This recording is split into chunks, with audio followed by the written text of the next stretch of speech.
अपने मन की मन बात सुनाइए तू। पिया सावन का मेला मन हरिद्वार घुमाइए तू। पिया सावन का मेला मन हरिद्वार घुमाइए तू। हरिद्वार घूमेगी? हाँ। माने कोन्या? ना मानूंगी। रहने दे जाऊंगी। अच्छा।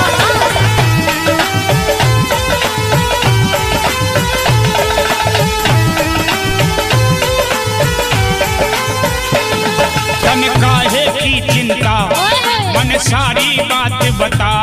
मेरी ना मानोगे तुम कर दोगे पिया मना। तन काहे की चिंता